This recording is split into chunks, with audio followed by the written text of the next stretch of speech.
Sleepy, isolated, lost in time.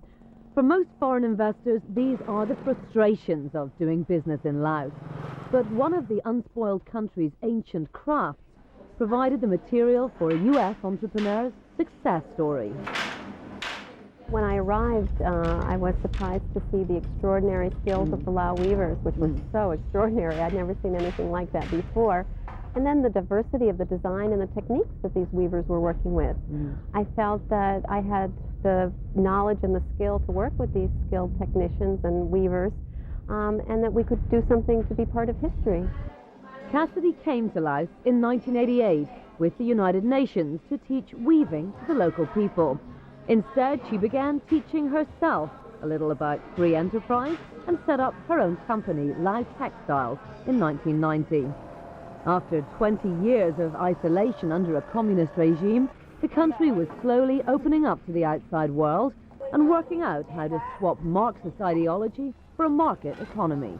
So we need 2 or 3 colors. In Carol Cassidy, the party cadres saw someone they could do business with. She was the first American to receive a license to set up a wholly owned company in Laos. I think there was a commitment to preserve traditional skills, to value their culture. We employ women. We bring foreign exchange. So I think it wasn't just that we were a single factor, but we had so many elements. But getting that foreign investment license was just the first step. Cassidy now had to set up a viable business in a country where the concept of a private, profitable company was virtually unheard of. I think that one of the greatest challenges was with the integration from a traditional economy to a monetary economy. When we first set up the workshop, to have the workers get used to coming to work every day, working from 8 to 5, having a lunch break. Cassidy not only introduced a modern work ethic, but also modern designs. She wanted to do more than simply preserve an ancient craft and faithfully reproduce old patterns. Instead, she used her creative skills to turn traditional handicraft into contemporary chic. Laos had been a very closed country, and textiles was a traditional realm which had a very set menu, or a set of standards that the Lao were used to weaving with. And I came and wanted to expand on that and to integrate it into the world economy and the world market with my designs and my colors and my products. Today, Carol Cassidy exhibits her designs in galleries worldwide. Lao Textiles' 35 workers only produce about 50 pieces a month. They're exported to the United States, France, Australia, and Japan.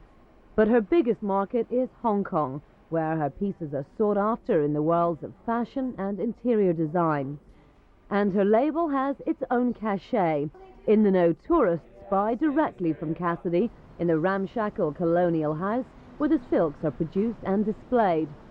But Lao Textiles' growing popularity has brought about its own difficulties. One problem that Carol Cassidy has in common with many much larger international companies operating in Southeast Asia is that of copyright protection. Her contemporary interpretation of traditional Lao designs makes each piece that she does unique, and yet now manufacturers in Thailand and in Vietnam are copying patterns like this, and there's really nothing she can do about it. Cassidy consoles herself with the thought that even if they copy her designs, they can't produce genuine hand-woven silk fabrics much quicker or cheaper.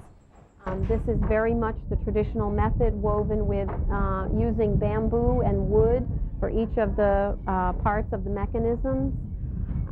Here you can see how much time it takes to inlay this pattern, which she weaves about 1 centimeter a day. 1 centimeter every day? Right. So how long does it take to finish one piece? The average piece would take anywhere from 6 weeks to 3 or 4 months. Of course, this skilled workmanship is reflected in the price. Cassidy charges around $80 for a scarf, running to thousands for bigger pieces. A hanging like this costs about the same as the Laos average annual income, $350. So it's easy to see why Carol Cassidy is going for the export market. We adapt the product to products that you would use in a Western context. scarves and shawls, wall pieces, table runners, cushion covers, home furnishings, upholstery. Sales have doubled every year since she opened in 1990, and the Lau Textiles label has gained international renown. After 7 years of hard work, Carol Cassidy is beginning to see the fruits of her loom. Andrea Catherwood, CNBC Business News, Vientiane.